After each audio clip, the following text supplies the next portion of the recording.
I'm going to talk about an interesting topic. Thank you, ma'am. I was teaching Tai Chi yesterday, as I do every day except for Sunday. And I had a couple of good questions and a thing that happened at the beginning of class. I asked everybody what posture in Tai Chi they're working on, and one of the students couldn't remember the name, but actually he knew the name. He just was worried that he was going to mess it up, so he's like, I don't know. And I called him out on it, and at the end of class, I was like, ask me about that. So in Tai Chi, we have to, and in all of martial arts and in all of life, we have to make choices and kind of make clear choices and not just always be second guessing. But like if we make a choice and it's clear, then we'll know if we're right or we're wrong. If we don't make a clear choice and it's like, sometimes I punch this way, sometimes I punch this way, sometimes I punch this way, and like sometimes it's right and sometimes it's wrong, that's not what you want. You want to know that you are right every time, or you want to know that you are wrong every time. And by making a clear choice, you're kind of doing that. And what that runs into is then we're worried about making the wrong choice, partly because we don't want to do it incorrectly. Maybe we really care about our practice, but also probably because we're worried about looking dumb.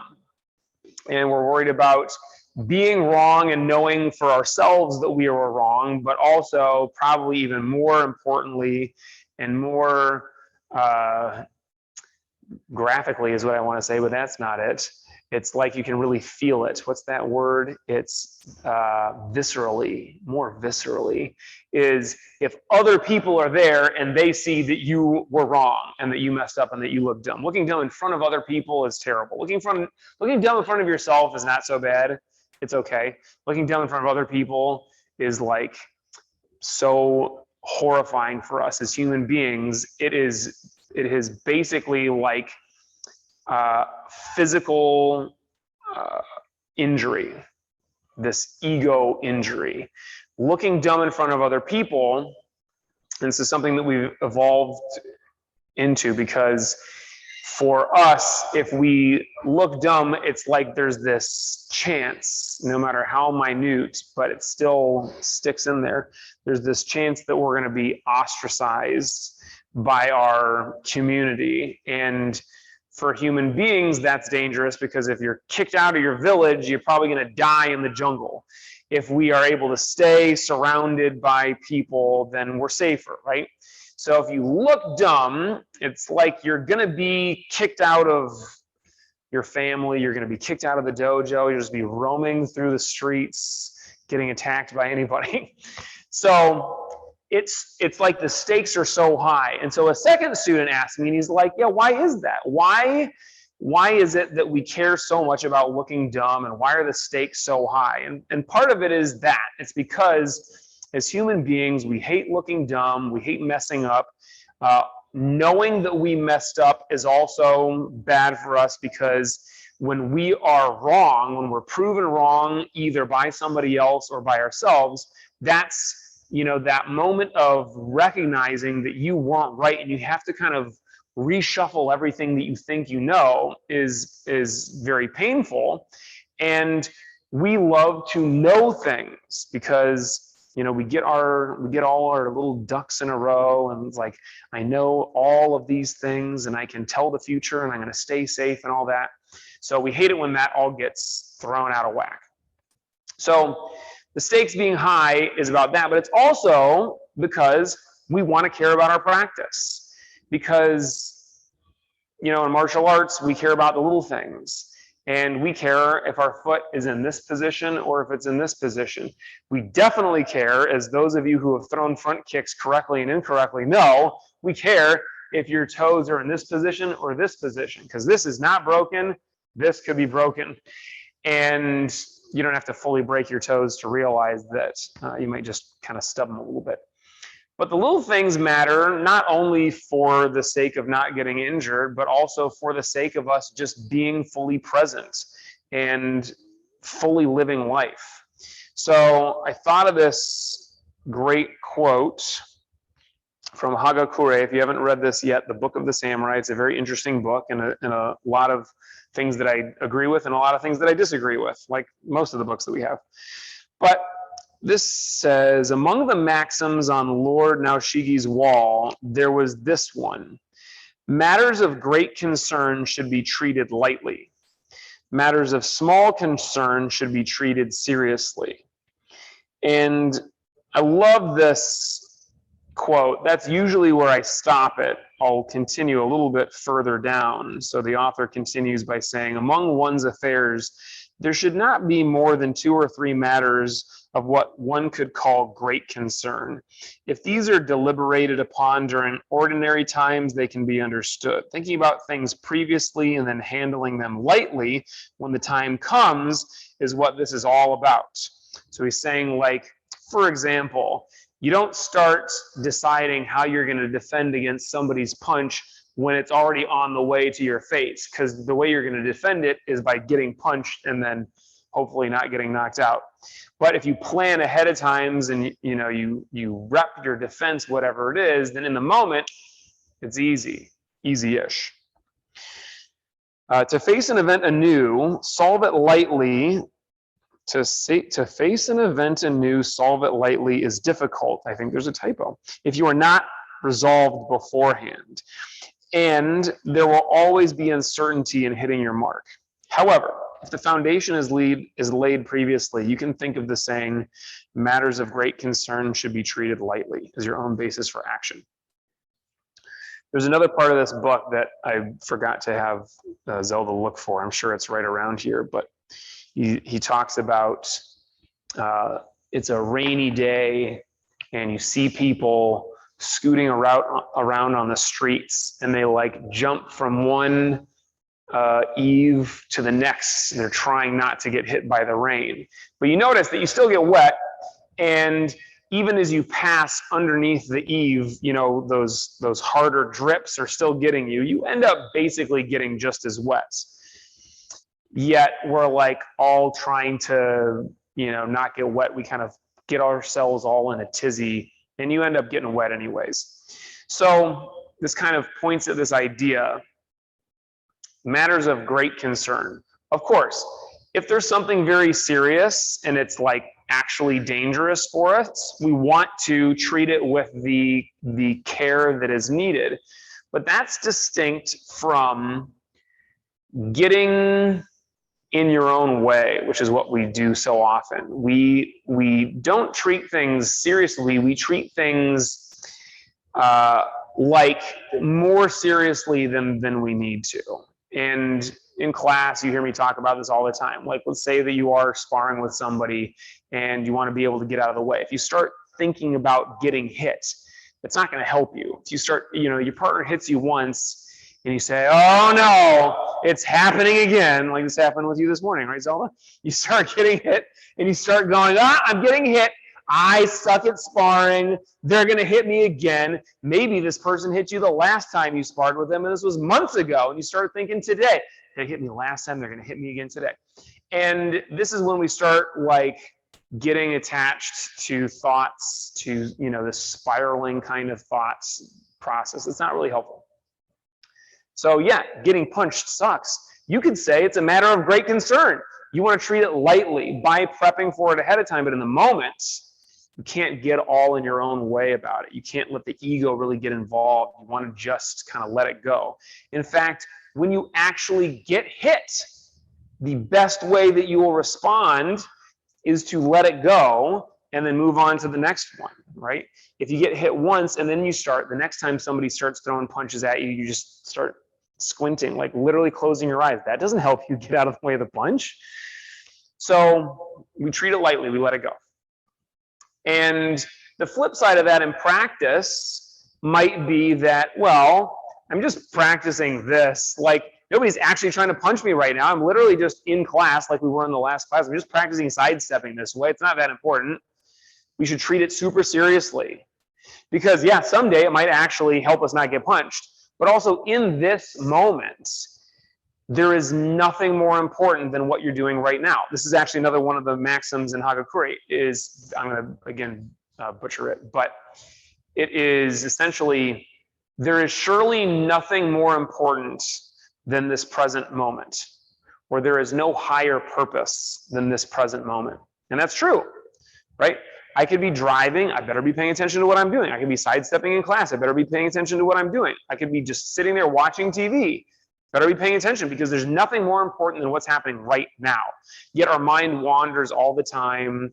We get stuck on something else, and it's because we think, well, this other thing is more important than what's happening now. We think, oh, we looked dumb earlier in this day. You know, I messed up that Tai Chi posture. I didn't know the name of the posture, and so we just worry about that all day long. But what's happening now? This inhale, this exhale.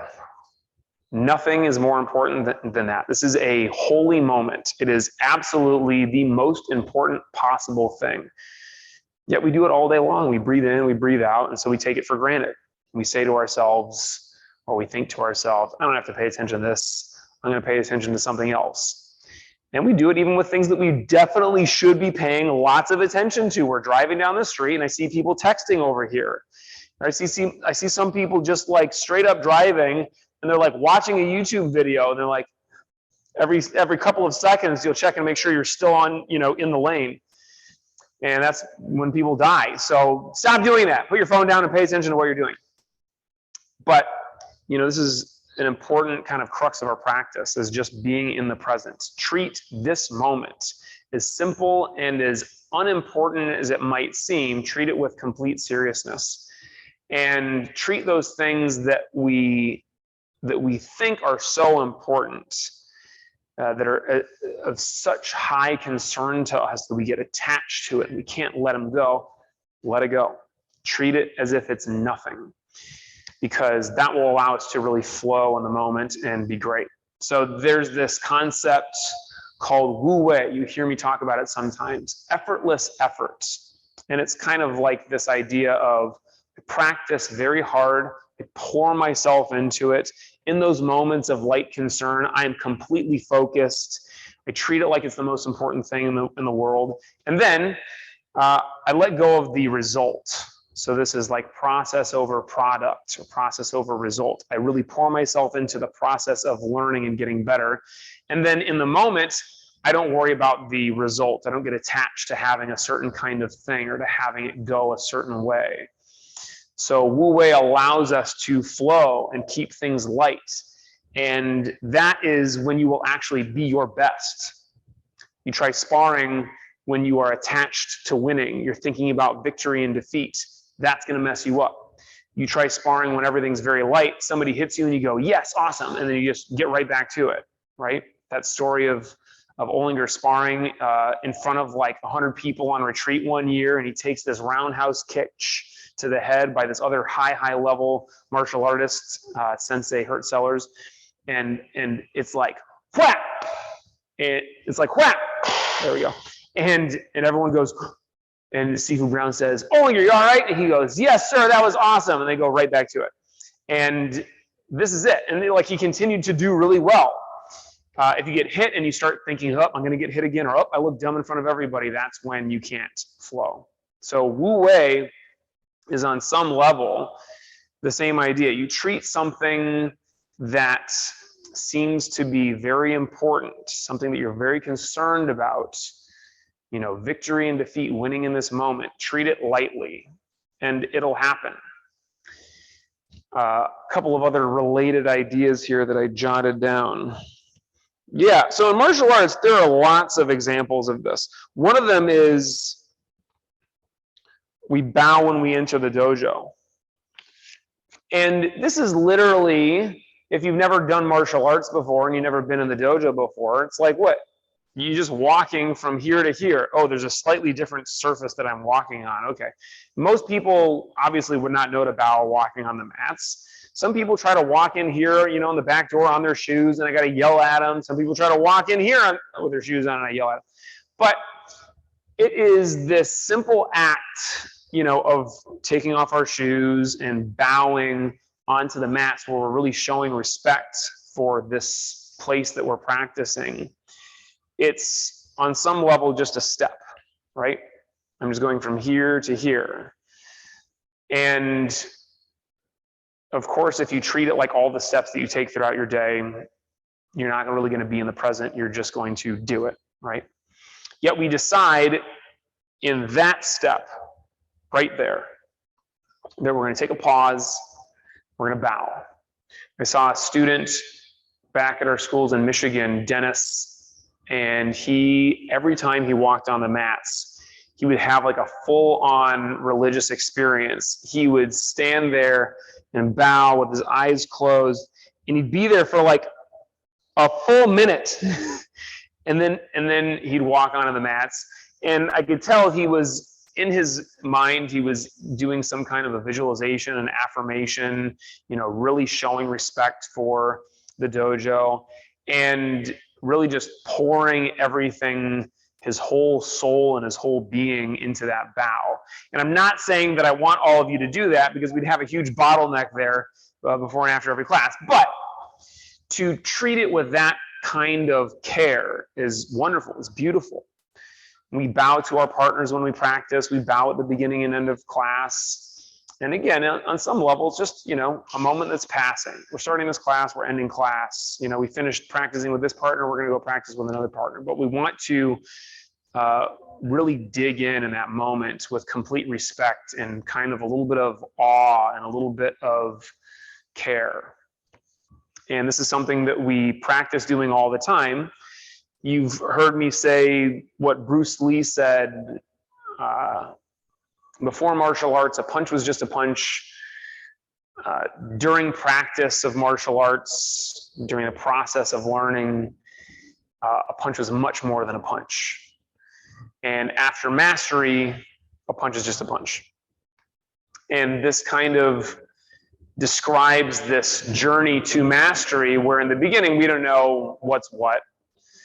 And it's, oh, it's a punch, great. I've seen it 100 times in a movie before. I've been punched before, no big deal. And then practicing martial arts, you start to really pour yourself into the moment, and you're like, oh, it's got to look exactly like this. My thumb has to go right here. If it's not, I might break my own thumb. I got to hit with these knuckles. If not, I might hurt my hand, right? Got to keep my wrists straight. But it's also just like the joy in the moment of being totally present, to do something absolutely to perfection feels amazing. And it really does feel like a holy moment. It feels like the most important thing that could possibly be happening. And then after mastery, one way to look at it is, I don't have to care as much about it. I already have it. That's, I'm sure, what a lot of people think, or the way that they interpret that quote. But the way I like to think of it is, master one thing, master all things. You've mastered this punch, then you have that same kind of attention to detail and that same kind of mindfulness and awareness in diving into every moment in everything that you do. So if you show mastery or have mastery in one thing, it should show up in everything that you do. And so as martial artists, this is one of our biggest goals, one of the biggest things that we're practicing, is to really be totally present in our physical practice, to be totally present in our meditation, our mindfulness practice, and to take that presence into everything that we do. Right? A martial artist is somebody who uses the lessons outside of the dojo in everyday life. And so when I was talking before about the idea of we're just taking one step, what's the big deal? Yeah. But then when in the dojo, you start to realize that I really want to pay attention to that one step. And then when you leave the dojo, you might start feeling the same way about just walking down the street, right? Now you can go too far here, and instead of just being mindful as you're walking, you're like, wait a minute, exactly how do I walk again? And you're going to start to overthink things and mess yourself up. So one of the other things that I wrote down here was hyperthymesia. I was listening to a podcast earlier and somebody mentioned it, and it made me think about this talk that I was going to give tonight. Hyperthymesia is basically like you remember everything, and it's like you cannot let go of anything. You have, what did we call it? You have like perfect or near perfect autobiographical memory, like you remember every moment of your life. Can you imagine how awful that would be? They say reincarnation. They say you can't remember your past lives because you would be so bogged down by all the terrible things that you did in the past that you wouldn't be able to live with yourself in this life. I think even if you could just remember the stuff that you did in this life, you'd feel so dumb, you'd feel so terrible about the things that you did that you wouldn't be able to live in this moment. And that is kind of what happens to some people who remember everything. It's hard to be in this present. It's hard to kind of let go of what's happened in the past. So it's possible that somebody listening to this, maybe tonight or maybe someday, has this and they remember everything, and it's very painful to remember all that stuff. I hope that you don't have that experience, but get that there's not a huge difference between having that actual mental disorder or memory disorder and just being attached to one thing that you can't let go of. So it's not enough to say, you know, I'm mindful and I care about this. You don't want to go too far to the point where you care about everything. So we're back kind of full circle to this idea of matters of great concern. What sticks here that we feel like we have to keep thinking about? Treat it lightly. Let it go. And this is what meditation is for. On some simple level, it is recognizing the thoughts, especially the ones that we get stuck on, especially the ones that we cycle through over and over and over and over again, and just being able to let those go. And the breath is a perfect thing to focus on because it is simultaneously something of great concern and something that is not to be concerned about at all. I mean, we're breathing all day long, aren't we? Yet, stop breathing for a minute and see how exciting the breath gets. It becomes so concerning. So we focus on the breath in the moment as if it is the most important thing that matters. You don't have to, you know, go free diving and hold your breath for forever in order to appreciate the breath. You just meditate and just feel how amazing it feels to take a deep breath from your belly and just attach your mindfulness to that experience. And when your mind wanders to something else that you're sure, either consciously or subconsciously, is more important than the breath, you let that go because there is no higher importance. Nothing is more important than this breath in this moment. Sit comfortably.